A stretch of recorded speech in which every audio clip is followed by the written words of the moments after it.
Salut tout le monde, j'espère que vous allez bien les amis, on se retrouve pour une nouvelle vidéo. C'est jour de match pour le Real cet après-midi à 16h15 du côté du Bernabéu.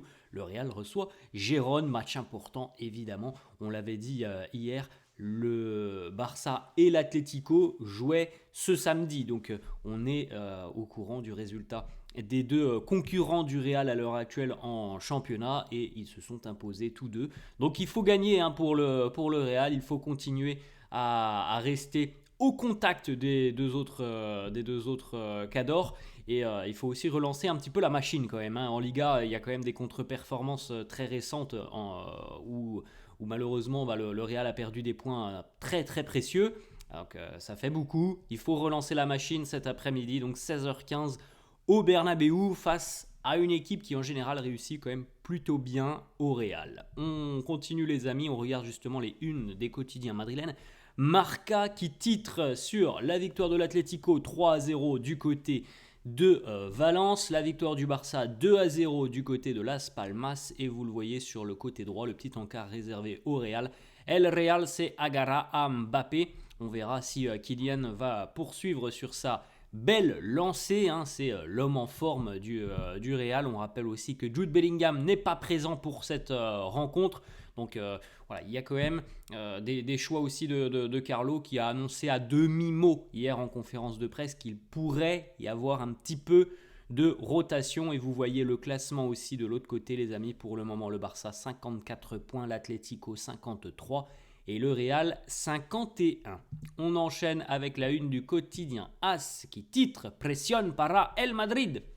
Le Real sous pression, il faut gagner cet après-midi. On a exposé les amis un petit peu le scénario à l'heure actuelle où le Barça a repris 3 points d'avance, où le Real reste sur une dynamique pas très reluisante en Liga. Il faut relancer à tout prix la machine.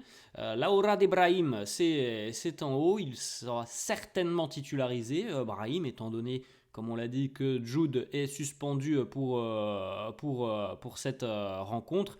Et puis, on a cette petite stat aussi sur les affrontements face à Gérone au Bernabéu. En 7 matchs au Bernabéu, Gérone, c'est 6 défaites face au Real. Donc, c'est quand même une équipe qui a beaucoup de difficultés à se déplacer du côté du Bernabéu. Et l'heure de Brahim, on sait que Brahim, à mon avis, va faire un bon match comme il le fait très régulièrement lorsqu'il est appelé en tant que titulaire. Il saisit aussi les opportunités qu'il a lorsqu'il est titularisé. On regarde une petite photo, voilà, les sourires, la concentration aussi que l'on voit pour David Alaba, qui d'ailleurs peut-être sera utilisé cet après-midi. C'est Carlo qui l'a annoncé hier en conf de presse. Kylian Mbappé qui a l'air de sourire, de s'amuser un petit peu avec Vinicius Junior. On voit aussi Hendrick sur le côté de cette photo. Eder Militao présent, alors non pas à l'entraînement évidemment, mais le processus se poursuit pour le défenseur brésilien. Alors, retour prévu évidemment encore dans quelques mois, mais on le voit avec le sourire, les étapes s'enchaînent pour Eder Militao, retour dans quelques mois maintenant. On regarde les amis le groupe retenu par Carlo pour cette réception des Catalans de Gérone cet après-midi. Vous pouvez jeter un petit coup d'œil. Lucas Vázquez est bel et bien de retour et devrait même être titularisé. Dani Carvajal et Eder Militao évidemment sont forfaits. Jude Bellingham est suspendu pour cette rencontre. On regarde la seule compo d'équipe que j'ai trouvée, donc j'ai pas trouvé celle de Marca, mais j'ai celle du quotidien AS qui nous propose donc Courtois dans les buts, Rudiger et Asensio en charnière, Lucas Vázquez du côté droit, Fran Garcia côté gauche, milieu de terrain, il y a plusieurs options au milieu de terrain. On retrouve Modric, Kama ou Tchouaméni, Rodrigo, Vini, Brahim et Kylian Mbappé. Donc voilà, la seule incertitude selon le quotidien AS serait entre les deux Français au milieu de terrain, Kamavinga ou Tchouaméni. Bon, la tendance, en tout cas les informations qui sont sorties depuis à peu près 72 heures, donnent plutôt Kamavinga partant. On verra si ça se confirme avec la compo d'équipe aux alentours de 15h cet après-midi. On a quelques petites déclarations, alors pas grand chose de bien intéressant hier en conférence de presse de la part de Carlo. Il nous a tout de même annoncé que David Alaba pourrait jouer aujourd'hui. Il a dit je vais trancher, je vais décider par rapport à ce qu'il a vu peut-être aussi hier de la séance d'entraînement. Donc peut-être qu'on aura une titularisation pour David Alaba. À voir les amis, on regardera ça aussi lors de la compo d'équipe. Il nous a aussi dit qu'il était possible que Fede Valverde soit mis au repos. On l'a vu sur la compo du quotidien AS, il n'y avait pas de Fede qui devrait être mis au repos. On rappelle qu'il a joué quand même la rencontre face à City sous analgésique. Donc c'est qu'il y a quand même un petit problème sous-jacent pour Fede Valverde. Donc s'il y a cette possibilité de le mettre au repos aujourd'hui, il faut le faire. Il y a encore beaucoup de matchs d'ici à la trêve. Ça continuera là dans quelques jours avec la Coupe du Roi. Un déplacement du côté d'Anoeta face à la Real Sociedad qui ne sera pas simple. Donc aujourd'hui, c'est peut-être l'opportunité de relancer entre guillemets Lucas Vázquez et de pouvoir faire souffler l'un des joueurs qui est le plus utilisé par le Real. C'est tout simplement Fede qui a le plus de minutes jouées cette saison et l'un des joueurs aussi qui est le plus utilisé au monde, tout simplement. Voilà. Donc s'il y a une opportunité aujourd'hui, il faut le faire. On continue avec Carlo qui s'exprime donc sur le championnat. La course au titre, il nous dit le titre se décidera lors de la dernière journée.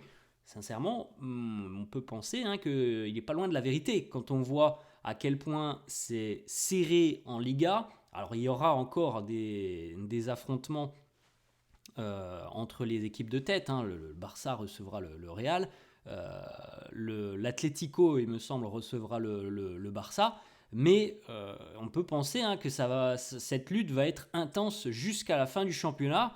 On n'est pas à l'heure actuelle sur un championnat qui sera terminé au bout de la 32e ou 33e journée, comme parfois c'est le cas lorsque, par exemple, l'année dernière, je crois que l'année dernière, le Real est champion à la 34e journée, quelque chose comme ça. Il y a 2 ans, le Barça aussi avait assuré son titre assez rapidement. Cette année, on a une lutte acharnée de tous les instants et ça pourrait ressembler à l'année, je crois, Covid, il me semble, où l'Atlético gagne le titre à la 38e et dernière journée, il me semble. Donc ça pourrait ressembler à ça, le championnat qui pourrait être joué jusqu'à la fin du mois de mai, on verra. Il y a encore beaucoup de matchs d'ici là. On a une autre petite déclat de Carlo sur le tweet de l'Atlético par rapport au tirage au sort de la Ligue des Champions. Je ne vais pas vous mentir, je ne l'ai même pas vu passer, le tweet de l'Atlético. Carlo, en tout cas, nous dit « J'ai des problèmes à comprendre ce qu'est un tweet. Je ne regarde pas ce genre de choses. » Voilà, c'est l'ancienne école, Carlo. Il n'est pas au courant qu'il y a eu un tweet de la part de l'Atlético et personnellement, même moi, je n'ai pas trop vu passer le tweet, alors je ne peux pas trop m'exprimer là-dessus. Le tirage au sort, l'Atlético, il nous dit ce tirage au sort face à l'Atlético va être très sympa. C'est toujours des matchs à part. Alors, comme je l'ai dit hier, moi je préfère affronter une équipe non espagnole, si possible en Ligue des Champions.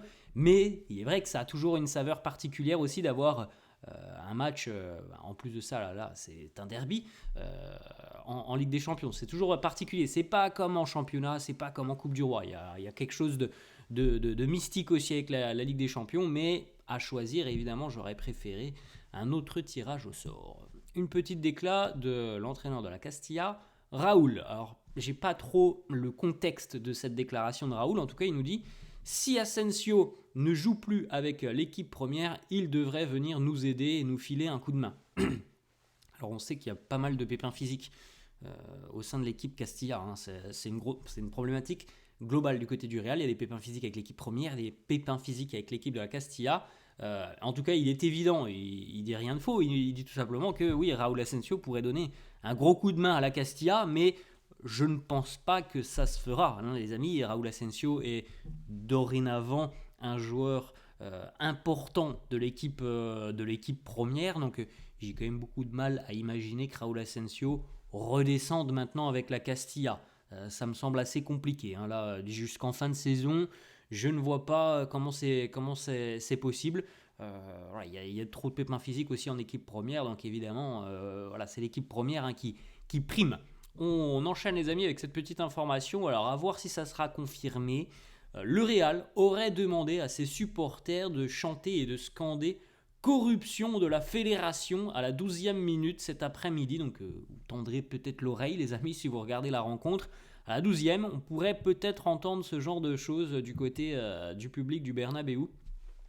Auparavant, le club était contre ce genre de chant, mais maintenant, on veut montrer son désaccord total envers la fédération, le système d'arbitrage espagnol. Donc, on verra. Voilà, il y aura certainement ce genre de chant cet après-midi à la 12e minute. On termine là-dessus, les amis. C'est la fin de cette vidéo. J'espère que ça vous a plu. N'hésitez pas, comme d'habitude, à lâcher un petit pouce bleu. Merci à tous ceux qui le feront. N'hésitez pas à vous abonner à la chaîne. Je vous souhaite une très bonne journée et je vous dis à la prochaine. Ciao à tous!